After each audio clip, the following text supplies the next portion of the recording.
All right, welcome to EDU 385. This is known as PED 1. So it's math for K through 8 educators and pedagogy 1. And in here, we're going to be talking about numbers, operations, algebra, those kinds of topics. And I want to just kind of lay out the class a little bit, walk through a couple of the syllabus things, as well as give you a fair warning that this class is still growing and being developed.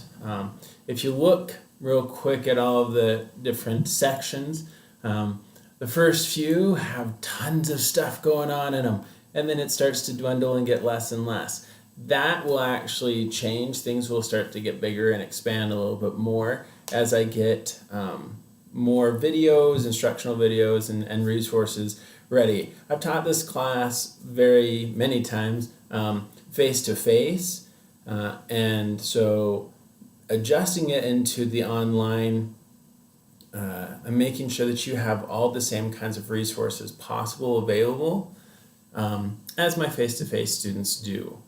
You may actually have them in a better form because you have videos that you get to go back and watch whenever you want, and you can see me do the same stupid stuff over and over again. But first off, I'm Dr. Kidd. I've been teaching here at Western for a couple of years now, but I've taught these classes at two different places and been teaching for 10 years now. I feel old. But some of the things that are going to make up our class. First and foremost, one of the main goals of the class is to ensure that you have all the necessary content knowledge to be able to pass the praxis. And so content quizzes are the biggest chunk of your grade right off the bat, and that's 40%, okay? And that's just kind of our base foundation we have to make sure is there and in place. That way, as we work to have other conversations and we look into some of the how to teach the pedagogy aspects, that we have the necessary content to have this discussion, okay? So that's the big underlying thing. And those need to all be passed at 80% accuracy. So you can take them as many times as you want, but if you have questions, concerns, videos, I've got lots of videos and resources out there and available. But if I've missed something, if there's a question that you just don't feel like Moodle had the answer for you, please contact me, because I'm not saying that the course is perfect and all the information is there. Email me so that way I can see what there is, see if there is a resource that maybe you missed, and if there isn't, then I can work to get that resource for you. That's my job, okay? So make sure I'm doing my job, okay? So after we have that content knowledge basis, then we move into how to teach. That's the pedagogy aspect. So we have pedagogy assignments, okay? And pedagogy assignments, I'll give a little breakout on those right before your first one. But essentially are, how would you teach the stuff from this week's topics? And so lots of resources help you out with there. That's the next kind of biggest chunk of your grade at 15%, okay? And those are the things that happen every single week. There's a bunch of content quizzes and one pedagogy assignment for each of the weeks, okay? Then, apart from that, so those are our daily things, we have a few overarching things that we're looking at, okay? And so the big project kind of thing that we're doing has 3 parts, and it's understanding misconceptions. And so one of the first things that we have to do is line out a misconception that you're going to do a research paper on, okay? And so what topic you're going to do, and give me a couple of articles. I want to know that you're finding some good information. The reason why I have you check this in with me early on during week 2 is I want to make sure that it's something that I've seen enough research on, so that way you're not trying to do this great paper and there's just not enough information out there. Also, I want to make sure that it's specific enough that you aren't hitting so broad and it's hard to even decide, well, there's 100 million articles out there over this topic. Okay, so I want to help kind of narrow you in with that. So that misconception research paper, and you'll get more information about that too, is the first 10% of this project. The next 10% is pretty classic lesson plan. And for me, I don't give you a specific template or anything because I want it to be whatever works for you. Okay, so if you're already teaching or you have been teaching and you like one and that's the one that you want to use, put it in that template. Okay, if you've never taught before and you're just trying to pass this class, then I would practice your teacher work sample template now, so that way you can get some feedback. I help correct those. So those kinds of things. This one goes into Moodle, and so it has that rubric that's also available in the course. But I do ask that this is a sub-ready lesson plan, so it's going to probably be more detailed than other ones, than any one that you follow on your own. Okay, that's the next 10%. Then the final 10% is what I call a lesson narrative. And you're going to tell me the story of teaching the lesson, okay? Oh, sorry. And there's also a mini-teach video as well. You just teach 5 to 10 minutes of your lesson plan, okay? Then there's your lesson narrative. And your lesson narrative is you telling me the story of you actually teaching this to a classroom of students. What do the students do? How do they interact with you as you teach? What issues come up as you're teaching this? Okay, all those parts and pieces are going to be in the story form, and so that's why it's a narrative, and you tell it from your perspective. So that way you can say, hey, Timmy said this, and it made me stop and think about this, so that way I now reacted to Timmy in this way. Okay, so being able to share that kind of insight and information about your interaction, okay? So those are kind of the three big things, parts of the project that will come throughout the course, okay? So the very last week is when you finally turn in the lesson narrative, but we're going to turn in the lesson plan before that and the lesson and the misconception research paper, and these should all tie together to make your life easier. If you want to torture yourself, make them all on completely different things and do 3 times the work. Or you could do the misconception and then teach a lesson on that misconception and then tell me about teaching that lesson on the misconception. Make your life easy. But that's up to you. I mean, however much work you want to put into this class. I will tell you, it will be a fair amount of time, okay? In truth, this class, I would expect to take you no less than 10 hours a week, okay? And that's when you're feeling really confident about what we're doing, okay? I would say probably closer to 20 hours a week. An online class, and I've been teaching online for, this will be year 10, takes more time, more effort, more energy, okay? And so you don't have just all that and it comes to you in a class time. It's all there, and so I can watch that and watch it 2 or 3 times until I fully understand it, and then I get to do all the work. And then I get to move on to the next thing. And if I have any issues, then I've got to go back and talk to the instructor, okay? It's a slower process, which means it's going to take more work over time, okay? So a lot of time is going to get put into it. So be ready for that.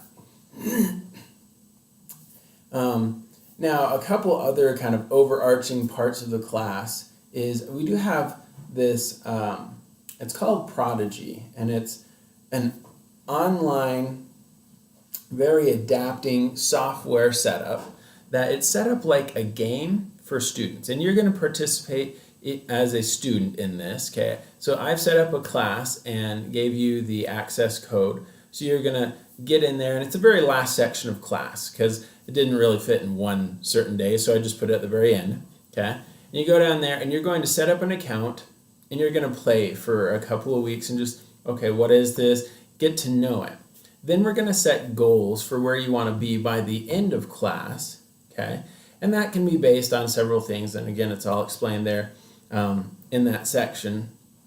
And this is just an exposure aspect. I want you to learn about not just Prodigy, but also multiple software programs like this. I used one similar to this that was a little bit more straightforward learning. It was all about teaching, learning, and assessing. Boom. This one has a game format and it's completely free. The one that I use costs $100 a year. Well, that's not too bad. Free is even better. So this is a tool that's aligned with the Common Core standards. That way you can have your advanced students always being challenged, your low students being challenged where they're comfortable, but they're playing a game.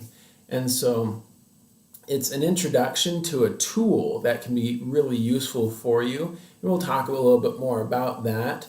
But yeah, so you're going to set a goal for it, and at the end, how well did you do to achieve your goal? Okay? Then the last part is just general participation. Now, participation in an online class is measured differently than in a face-to-face class. Okay? I can't say attendance because we don't have a set event that you have to come to directly. What we do have are these forums that you participate in. Okay? Now, a forum is, because it's all about participation, it does have set parameters of time. But being online, these are pretty big parameters. So everything for the week kind of opens up Monday morning. And so you have Monday, Tuesday, Wednesday to do the first part of these forums. And I might call them a discussion board. That's what they're called in other ways that I've taught. Okay? You do your original post in these forums answering the prompt. Okay? And then you let it sit. And you need to let it sit. Then Thursday, Friday, Saturday, Sunday, somewhere in those 4 days, you come back and you do 2 replies to class members and myself. I'll be in there. Okay? And what's working, what's not working, and you've kind of finished. There's the prompt for your original post, and then there's the prompt for your replies. You do both of those and make sure that it's there, and you got to work in those time frames. So that way Thursday morning when you log in, everybody will have posted their original posts. Otherwise, they aren't getting participation points, okay? And so you come back in on Thursday, and you want to have all those available to you. So it's important that in Monday, Tuesday, Wednesday, you put it out there. That way Thursday, if you put it out there Monday or Friday, it's all there for somebody to look at and consider. Just like in class, you hear everybody's comments all the time, and you pick and choose which ones you want to interact with. Same thing that you would do here in a forum, okay? So make sure that we're doing those in the set timeline, okay? Monday through Wednesday is first post. Thursday through Sunday are replies, okay?